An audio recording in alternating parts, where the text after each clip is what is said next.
when you're working on conflict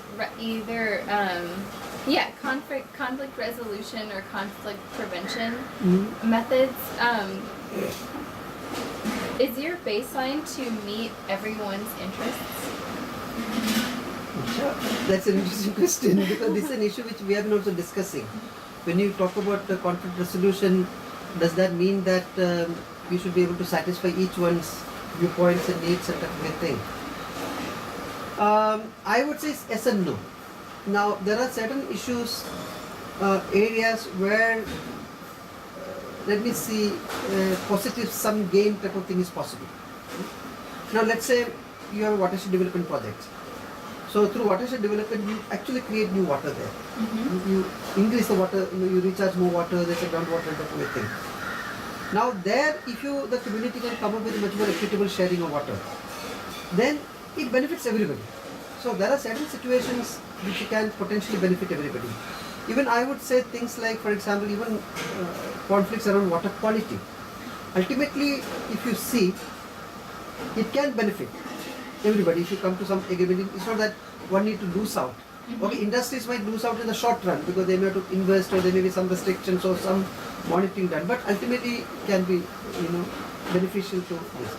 But there may be certain situations it may not be the case. Now, for example, if you look at the way dams are planned here, dams and displacement. Now, very often that is a very difficult thing to think because issues are very polarized.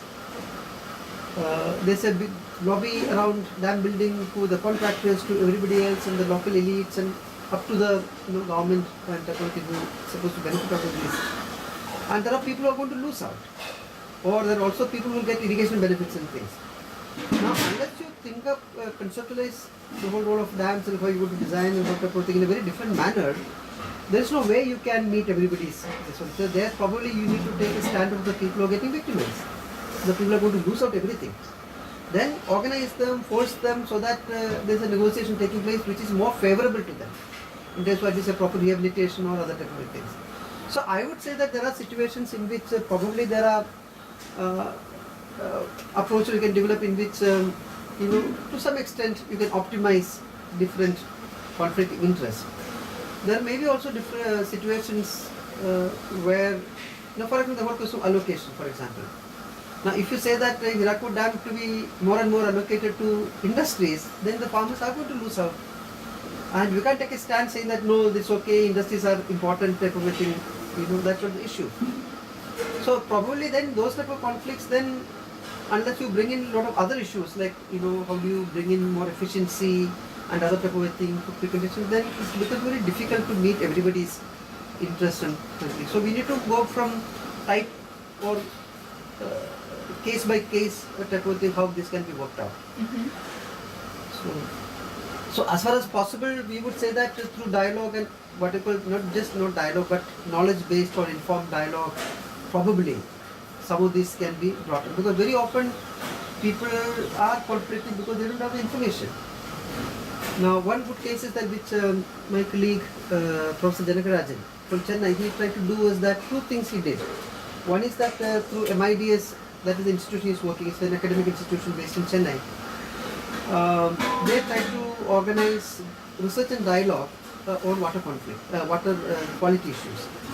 In Tamil Nadu is one place where there is a lot of water industry-related pollution is taking place. Basins like Noil Basin, Palar Basin, and these also all highly polluted. You can't even touch that water. The water color itself is red today. Wow. That is because that is the place there is a lot of heavy tanneries and bleaching industries there. And it's a very money-earning industry. The type of foreign exchange they're earning is huge. Now, Tirupur is a town, it's a small town, which is globally known for the textiles. But entire that basin river is polluted, not only surface water, even the groundwater. So the farmers have been affected badly. Also health and other type of things. There is a massive conflict between the people who own the textile mills or the textile type of thing or the tanneries and the people who are using that water for other purposes and things. So they have brought these different stakeholders together for a dialogue process and other type of thing. And then they agreed to put up a common effluent treatment plant. The industry, they invest the money in that and got in that, and let's say its stakeholder group is now monitoring some of these things. So one is not saying that the whole conflict has been resolved, but at least some of the very obvious effects have been reduced. Mm-hmm. The second